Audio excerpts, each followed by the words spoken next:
Have you ever wondered why some of the most financially successful people, seem to be the most spiritually impoverished?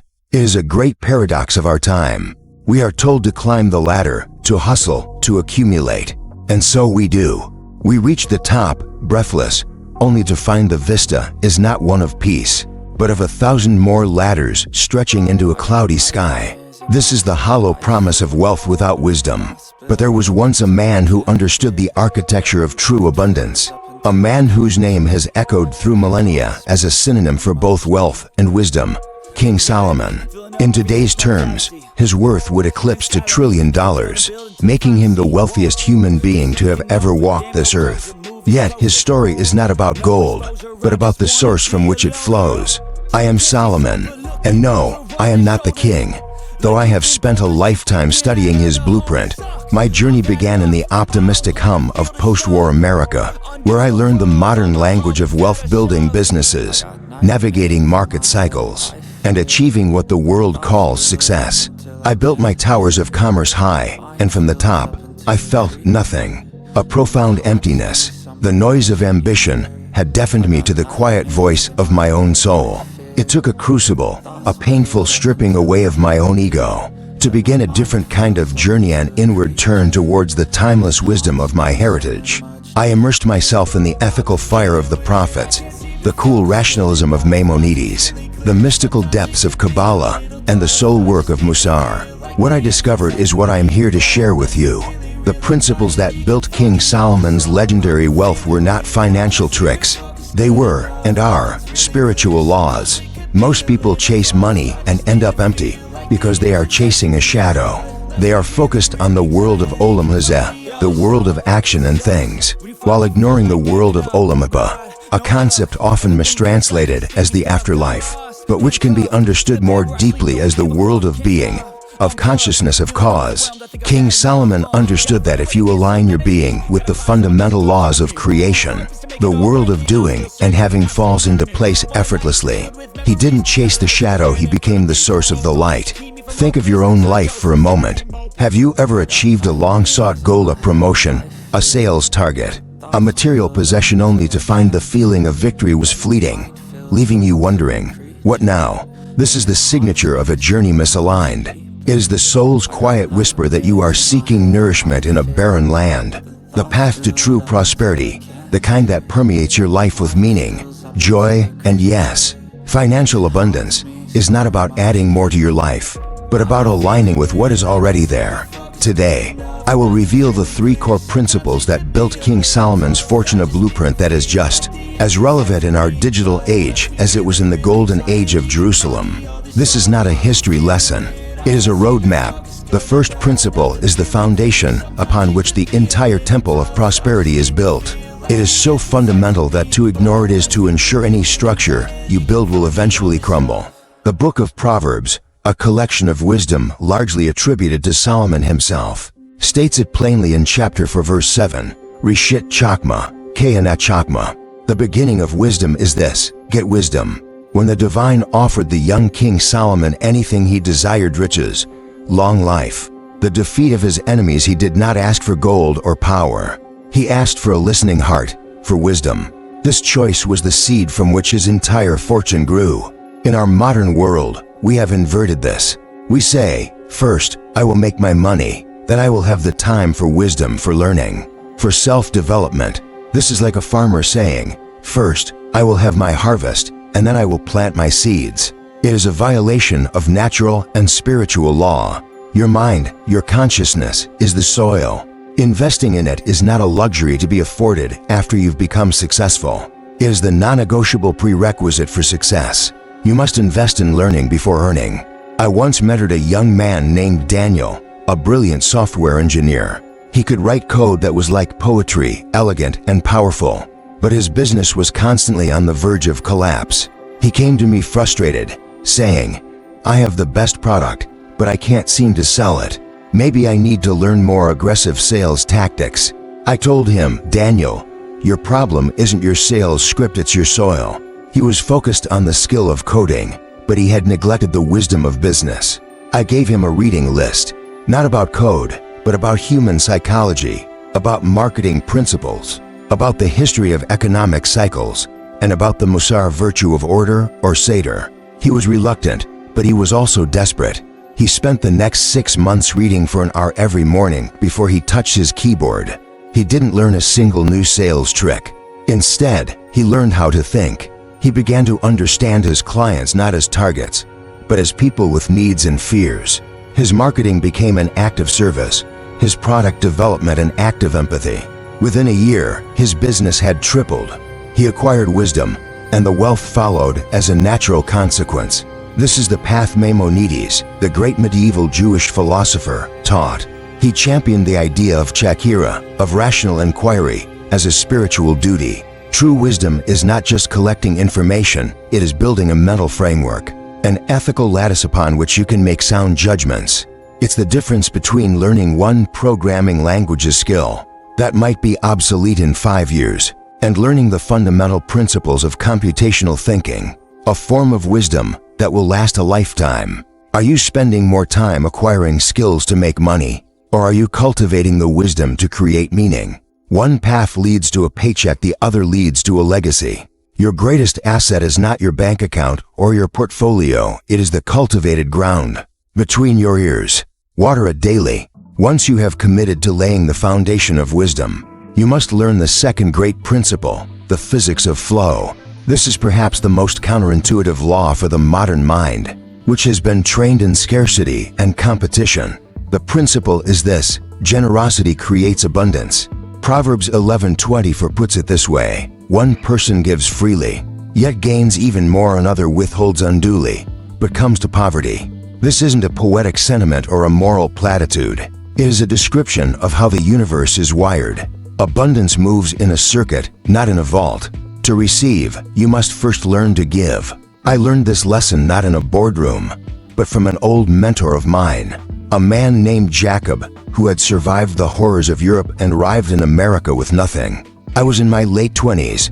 My first business was struggling, and I was clinging to every dollar, every resource with a white-knuckled grip. I was terrified of not having enough. Jacob took me for a coffee one day and saw the fear in my eyes. He said, "Solomon, your hands are closed tight. You cannot receive with a clenched fist." He explained that in the mystical tradition of Kabbalah, the creation of the universe itself began with an act of divine generosity called Tzimtzum. For creation to exist, the infinite divine light had to first constrict itself, to pull back and create an empty space. It had to give up its own totality to make room for something new. He told me, "You must create a vacuum in your life for abundance to fill. Right now, you are full of fear and scarcity. Empty some of it out by giving." It seemed like madness. How could I give what I barely had? But I trusted him. I started by offering one free consultation a week, sharing my knowledge without any expectation of a sale. I began dedicating a small, fixed percentage of my meager income to a local charity and act we call tzedakah. The word tzedakah doesn't mean charity. It comes from the Hebrew root for justice or righteousness. Giving is not an act of pity, it is an act of rebalancing the scales, of participating in the divine flow. A strange thing happened. The more I gave, the more the world seemed to open up to me. The free consultations turned into my biggest contracts. My small donations made me feel wealthy, not poor, shifting my mindset from scarcity to sufficiency. The clenched fist of my fear began to relax, and as it opened, blessings began to fall into it. This principle works in every facet of life. A real estate agent who spends an hour a week on a local forum giving free, honest advice to first-time home buyers will, over time, become the most trusted and sought-after agent in town. A young professional who freely shares credit and mentors junior colleagues builds a network of allies that will carry them throughout their career. They are all creating a vacuum for the divine flow of abundance to enter their lives. So I ask you this: do you view giving as a loss from what you have, or as an investment in the flow you wish to create? Your answer to that question will determine the size of the vessel you are building to receive your own blessings. With the foundation of wisdom and the channels of generosity open, we come to the third principle, the one that gives your prosperity its endurance: long-term thinking. King Solomon did not build for a quarter, he built for generations. The very first verse of Ecclesiastes, another text attributed to him, says, "To everything there is a season, and a time to every purpose under the heaven." This is the voice of a man who understood that true value is not created in a day. It is cultivated over seasons of patient, deliberate effort. In our age of instant gratification, this wisdom is more vital and more rare than ever before. True prosperity comes from the miracle of compound growth, whether in finance, in knowledge, or in relationships. Get-rich-quick schemes are a spiritual poison because they train the soul to seek reward without process. They are an attempt to have a harvest without a season of planting and tending, and they almost always result in ruin. I remember when I was a young man, my father helped me buy a small plot of land. I wanted to plant something that would bear fruit quickly, maybe some kind of annual vegetable. He stopped me and said, "A vegetable feeds you for a day. A tree feeds your grandchildren." We planted an apple orchard. For the first few years, there was nothing but work. We tended the soil, pruned the saplings, and protected them from frost and pests. There was no visible reward. My friends who were chasing quick profits in the city mocked my dirt farm, but I was learning the great virtue of savlanut patience. This is a core concept in the Musar tradition of Jewish ethics. Musar teaches that we must deliberately cultivate our character traits, our midat. The way a gardener tends a garden, it is slow, methodical, unglamorous work. Building wealth is the same. It is the cultivation of habits and assets over time. It is a spiritual practice in delayed gratification and faith in the process. Years later, that orchard was producing thousands of apples a season, a reliable and growing source of income that required less and less frantic effort. It became a true asset. My friends in the city had churned through dozens of hot opportunities, most of which had burned out, leaving them tired and no further ahead. This is the difference between a day trader, chained to a screen, gambling on momentary fluctuations, and a true investor who buys into a fundamentally sound enterprise and partners with time. One is trying to catch lightning in a bottle, the other is planting an orchard. You can apply this today. Automate your savings and investments, even if it's a small amount. This is a vote of confidence in your future self. Dedicate yourself to building skills that increase in value over time: leadership, communication, strategic thinking, not just chasing the latest technical fad. Focus on acquiring true assets, property that provides shelter or income, knowledge that cannot be taken from you, and relationships built on trust and mutual service. The Jewish concept of Elder Vidor, from generation to generation, reminds us that our work is not just for us. We are building for a future we may not see. Is your daily work planting seeds for a future harvest? Or are you just pulling weeds for a daily wage? Now, it is crucial to understand that these three principles: wisdom before wealth, generosity creating abundance, and long-term thinking are not separate pillars you can choose from. They are not a menu of options. They are the three legs of a single stool. If one is missing, the entire structure is unstable and will topple over. The magic, the enduring power of Solomon's blueprint is in their synthesis. They form a single, interconnected engine of prosperity. Think of it this way: Chakma, or wisdom, is the strategic map. It tells you what to do and where to go.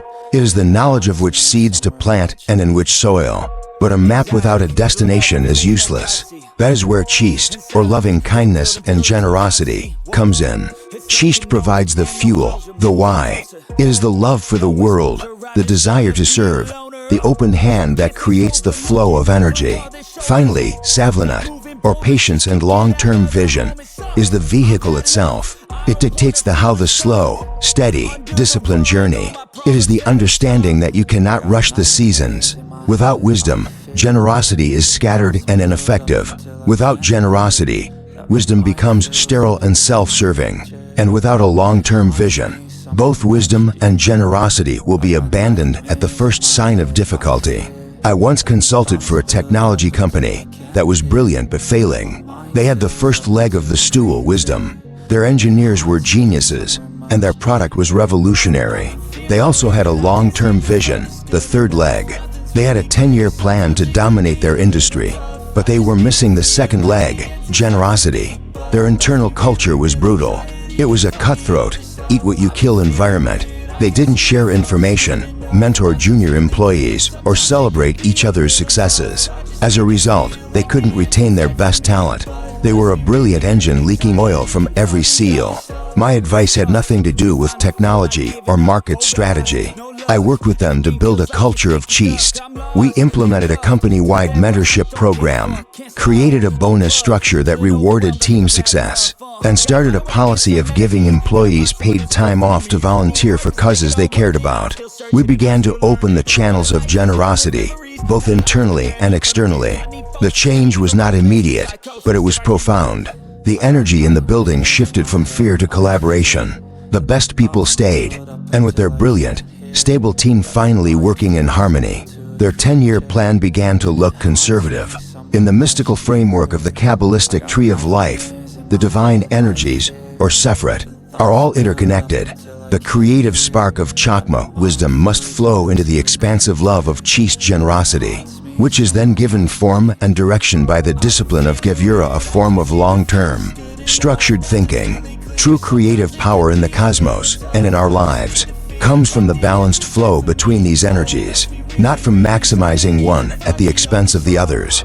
Look at your own life or your own business. In your pursuit of prosperity, which of these three legs is the weakest? Are you all strategy and no heart? All heart and no discipline? All discipline but on a path with no wisdom? What is one small step you can take this week to bring them into better balance? Let us bring this down from the philosophical heights and ground it in a real story. The outline I've provided is not just theory, it is a practical blueprint for transformation. Let me tell you again about my mentee, not Daniel the coder this time, but a different young man, a craftsman named David. His story is a perfect illustration of how these three principles work in concert to create an ecosystem of prosperity. When David first came to me, he was an artisan, a truly gifted furniture maker. His hands could coax soul out of wood, but his bank account was empty, and his spirit was growing bitter. He felt the world didn't appreciate true craftsmanship. "I'm doing the work," he told me, "but it's not working." He was focused only on his craft, which is a common mistake. He had the skill, but not the surrounding wisdom, generosity, or vision. Our work began with the first principle, wisdom before wealth.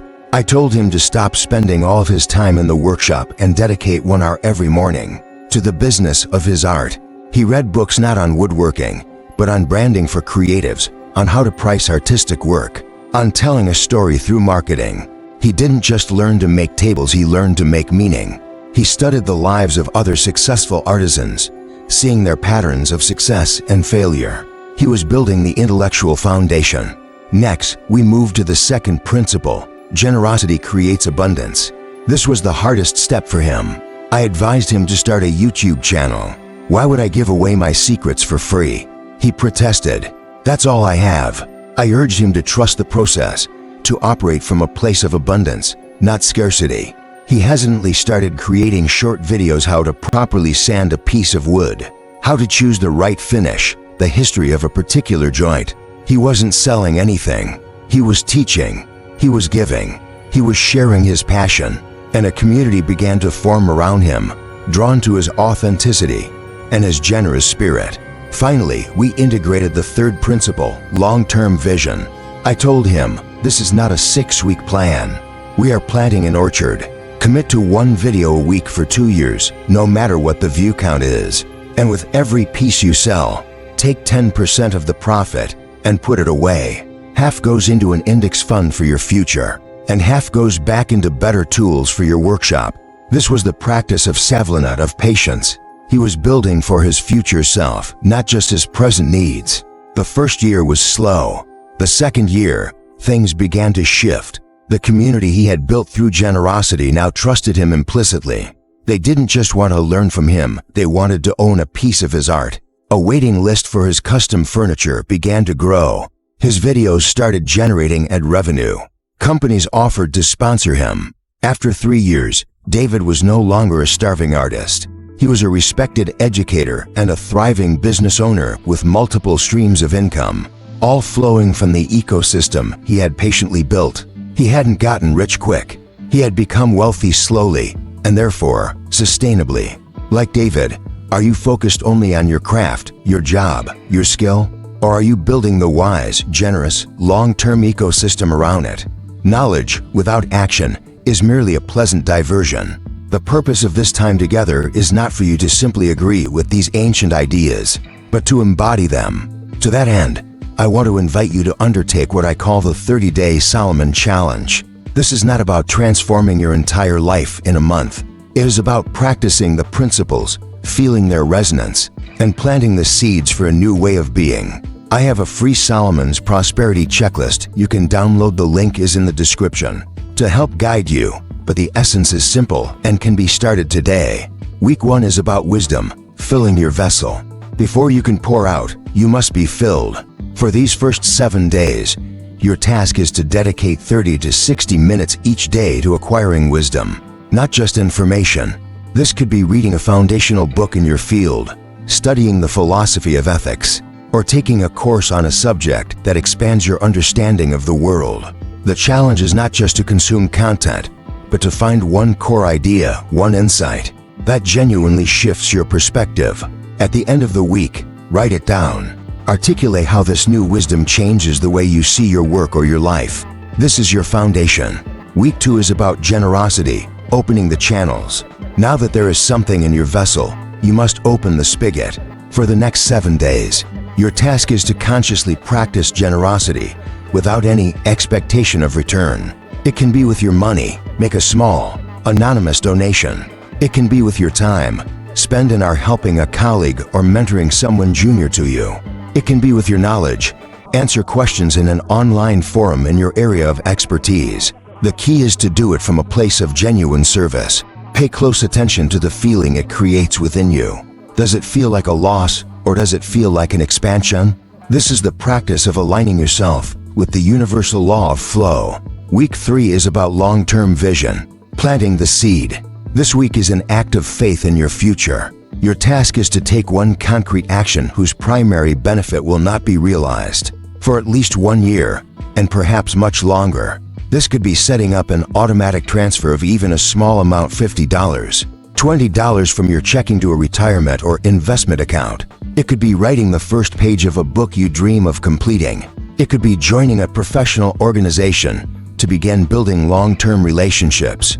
This action should feel less like a dramatic move and more like a quiet promise you are making to the person you are becoming. Week 4 is about integration and reflection, tending the garden. In this final week, you combine all three. Continue your daily wisdom practice, perform one act of generosity, and check in on your long-term seed. But the main work of this week is reflection. What in Jewish practice is sometimes called hitboded, a quiet, internal conversation. Spend 15 minutes at the end of each day journaling. How did these practices feel? Where did you notice resistance? Where did you feel a sense of alignment? How do wisdom, generosity, and patience interact in your own life? This is the work of moving the principles from your head to your heart. If you are in for this challenge, I invite you to declare it. Comment "I'm in" below, and I will be here cheering you on. We have traveled a great distance in a short time. We have looked at the life of the wealthiest man in history and discovered his fortune was not built on financial cunning, but on a deep alignment with 3 eternal laws: wisdom, generosity, and long-term vision. Remember this: wisdom is the map that shows you where to go. Generosity is the fuel that creates the flow of energy for the journey. And a long-term vision is the vehicle that allows you to travel through the seasons. With patience and faith, they are Solomon's blueprint for a prosperity that is not only abundant, but also meaningful and enduring. King Solomon's great temple in Jerusalem, it is said, was built in silence. The stones were cut at the quarry, so that no clang of a hammer or chisel was heard at the building site. This is a profound metaphor for the construction of a prosperous life. True wealth is built the same way, not with the loud, frantic noise of hustle and ambition, but with the quiet, steady work of daily wisdom, the gentle, unseen flow of generosity, and the profound, silent patience of a master builder who has faith in his design. You are the architect of your own life. You are building your own temple. Build it with silent tools. Build it to last. If you desire to build a life of wealth that truly lasts, a life that enriches your soul as well as your bank account, start not by chasing money, but by cultivating wisdom. just as Solomon did. The rest will follow. Thank you for walking with me on this path today. If this wisdom has resonated with you, subscribe for more ancient wisdom for modern life. Share your results from the 30-day challenge in the comments below. I will read them. And be sure to watch the next video, where we will explore one of the most fascinating parts of this story, King Solomon's regrets. What the wisest man in the world wished he had done differently. It is a lesson you do not want to miss. End.